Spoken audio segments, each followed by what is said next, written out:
Now, we're doing a new series. We ended the friendship one last week. Do you guys like the friendship series? Yeah. I love that one so much. It's one of my favorite series of all time. Now, before we dive into this new series, I do have a really important question. Kind of basic. Valerie, you already know this, so ask it for me. What is those words up there? Under the microscope! There you go. Yeah, it's very good, very good. I'm very predictable at this point, right? So it's that's good. I like that. So isn't it crazy though how some things look one way from like a distance, but then when you look at it very up close, it looks very different, right? You look at it from one view, it's like, you look at it very close, like, oh, very different. Like, so from like far away, I look like a human Q-tip, or like one of those like old black microphones with the foam on top. That's what I look like, you know? But then up close, you're like, man, that's a man of God right there, and that look very different. Or like this leaf right here. Let's put a photo of that leaf. That leaf looks like, from your eyes views, it looks one way. We see it, we're like, oh, that makes sense. That's what a leaf looks like. But then when you guys look really close under a microscope, it looks like this. It's very different. That's some details going on, right? Probably not even a leaf for all I know. That could have been like a cactus or something. I just Googled whatever and I found it. But it looks very different when you guys look at things from a different perspective. You guys look a little closer, right? Now y'all are probably wondering why I'm wearing a lab coat and why I got a little bit of a science vibe going on. Now I want to ask you guys though, who here likes science? Me. Yes, I love it. Oh my goodness, yes, I love it. I am glad that's the case because that's what we're going to talk about. We're going to talk about science. And some of you guys might be wondering, man, like why are we talking about science at church? Well, just like some things look much different than when we think up close, I want us to take a closer look at faith and science. Everyone say faith and science. Faith and science. I want us to look at how they work together. Let's look at let's look at how it's made, the science itself, and how it's working together. Let's look deeper into the surface, behind the scenes, what's really going on. And let's learn a little bit deeper about both. Now, some of you guys might think that science and faith don't go together. Like, you guys think it's less like peanut butter and jelly and more like peanut butter and tuna. You know, it's like, yeah. But if you guys happen to be like the one odd person that likes that, I am praying for your taste buds in the name of Jesus. Hallelujah. But that happens to be you, all right? But to many of you guys, it seems like faith and science seem like a complete and total opposite. Neither is bad, they just seem separate. You know, they seem like they're in different places. The way people talk about science and faith sometimes also seems like they're competing for each other. Like it's, which one is better, science versus faith? You know what I mean? Now here's the thing. I'm gonna need some help. Gia, help me out. You won this. I'm just gonna pick whoever won the sword, Joe. That's what I'm gonna do from now on, just as a volunteer. Now, who knows what this is over here? Baking soda, right?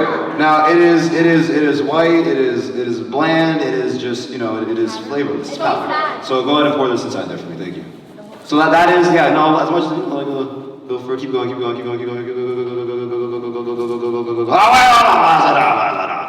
we go, right there, right? That's the baking soda. Who knows what this is over here? Vinegar, very good, very good. It is liquid, it tastes bad, you know, it's like one of those things. Yeah, it tastes good.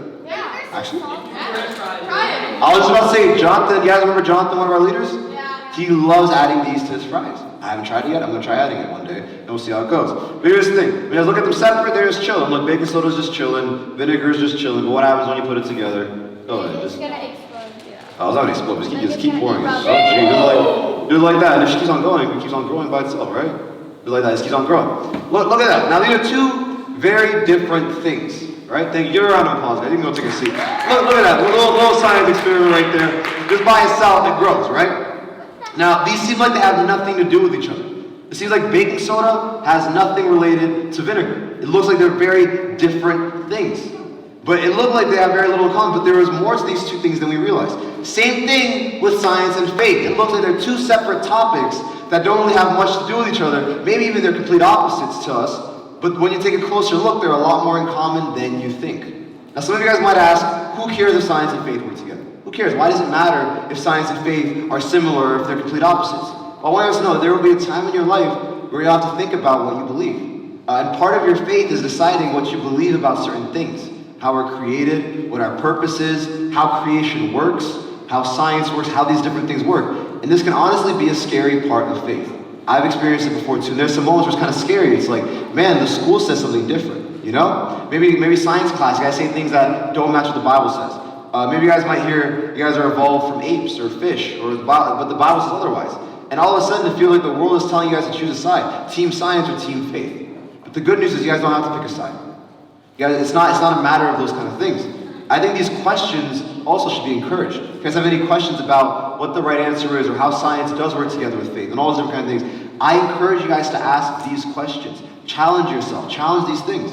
so that we can learn. Now you guys might be wondering, man, like all scientists are atheists. You guys might think that. But I also know something. There are a lot of Christians that were scientists. Some of the best scientists were actually Christian. And I'm gonna read some, I'm gonna put some names, you guys are gonna read it out loud for me. Let's get the first one. What's the first name? Read that out loud.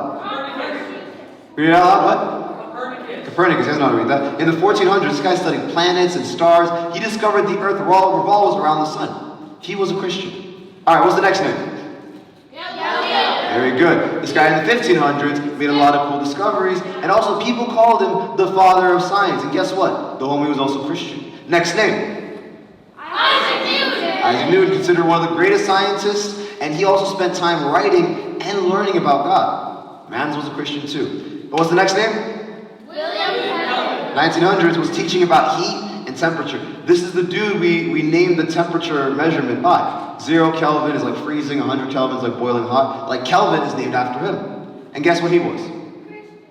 Thank you, Elliot. Yeah, he was a Christian. And you guys might have seen his names before in your textbooks. And there's still many more Christians working in science today and making incredible advancements even today. Let's get some more names up. What is the next one? You guys might not know him. He focused on plant research and was a church leader. Next name. He was made great advancements in computer science, and she was actually a nun. Crazy. What's the next one?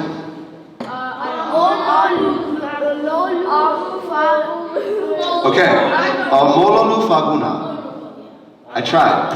Was that close enough? Like, close enough, right? I think that's a microbiologist and a Christian scholar. Next one. Okay, I said that one real loud.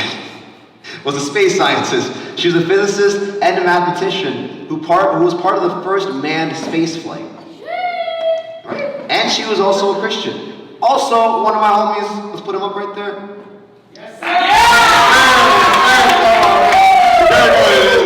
Eugenia Addy. She was also, so she has a PhD. No, she's not my mom, but she is very cool. She has a PhD in chemistry. She is the CEO of Visions of Science, which is in Toronto, a big organization of doing STEM projects for young people and teaching them all about science. It is amazing. And also, she used to be a former pastor at church on the Queensway. Yeah, former youth and young adults pastor at some points. Come on, give her a round of applause. Yes, sir. And recently, she got a new degree. I forgot what it was called because I wasn't paying too much attention. But she got some new thing in science that they rewarded to her like just this week. So guys, amazing, I know. But also, guess what? Guess what she was? A Christian, of course. If she wasn't a Christian teacher, that'd be weird, yeah. Imagine if I wasn't a Christian, that'd be just kind of... Anyways, that wouldn't make sense. But the list goes on and on about people who made a difference in medicine, psychology, chemistry, and so on. Don't know, that's a good question, actually. You see, and that only gets to that also. We might not have all the answers. A little spoiler alert, but we might not always have the answers. And that's okay. I would love to research and find out. Here's the thing, though. I think studying science made their faith probably stronger in God. Hey guys, let's pay attention also. Also, here's the thing though. I think that they were able to discover more about creation and the God who created them. Learning about science is a way to learn more about God. So that baking soda earlier from the experiment, we saw two ingredients come together and create a chemical reaction. It wasn't like they were fighting against each other, but they were creating something new together. Anna, how about you sit over there then? Thank you. Alright. It's only after they came together that they understood more. They weren't working against each other, but they were working together to create something new. The same way, if we look closer at science and faith, we can get a better understanding of how they work together. They're not actually apart. Now, the Bible gives us a great place to start looking for where the relationship starts in the book of, let's put the book up. What does it say? Genesis. Very good, Genesis. This is like the opening scene of a movie that lays the groundwork for the rest of the movie. Let's read the first verse together, right, guys? Very, very, very hard verse. In the beginning, God, Now, this is the first thing that the Bible tells us, that God was there before anything else. Guys, we have to recognize, when we read the Bible, like, these are a lot more profound and deeper statements than we think. It said, in the beginning, God. That means God was there before there was anything else. He was there before there was anything. He created something out of nothing. There was nothing before him. He was just there at the start of it all. Yes? Why does it say Genesis 1:1a? Because we're going to get to the rest of Genesis 1:1. Very good question. Now, the thing is, again, before him there was nothing. And this is the next part, all right? Now, you guys might have to sound some things out for me, all right? So, let's read this verse together. In the beginning, God created the And the earth was formless and empty, and darkness covered the deep waters, and the Spirit of God was hovering over the surface of the waters. So it was just chaos and waters. Let's keep reading. Then God said, let there be light. Do your little light interpretation. What do you guys think the light might look like? Very nice. And there was light, and God saw the light and said it was good. Then he separated the light from the darkness. He called the light day, and the darkness night. Everyone do a little snore. Honk, honk. All right, and evening passed and morning came, marking the first day. Let's keep going. Then the Lord said, let there be a space between the waters, to separate the waters of the heavens from the waters of the earth. And that is what happened. Now basically what that is that there's just kind of water formless, and they kind of came like this. The water became shaped out, and there was atmosphere in between the waters and everything else in the universe. Atmosphere. Firmament. Everyone say firmament. Firmament. We've talked about this one before. All right, where was I? God made this to separate the waters of the earth from the waters of the heavens. God called the space. God, it's not colored. It's not colored, but still read it out loud for me because I messed up. Sky. Thank you for sky. That just kind of realize that's very important. And evening passed and morning came, marking the second day. Everyone put up the twos. All right. Then God said, now we put up the threes. Let the waters beneath the sky flow together into one place, so dry ground may appear. And that is what happened. God called the dry ground Land. and the waters Seas. and God saw that it was good. Then God said, let the land sprout with. Vegetation. Everyone, make your best vegetable noise. Go. I didn't expect actual noises. Very interesting. Every sort of seed-bearing fruit plants and trees that grow seed-bearing fruit. These seeds will then produce the kinds of Plants. and Trees. which they came. Nice. And that is what happened. The land produced Vegetation. all sorts of seed-bearing plants and trees with seed-bearing fruit. Their seeds produced plants and trees of the same kind. And God saw that it was Good. Thumbs up? Good. And evening passed and morning came, marking the third day. Let's keep going. Then God said, let lights appear in the sky to separate the day from the night. Let them, you want to read them back here actually.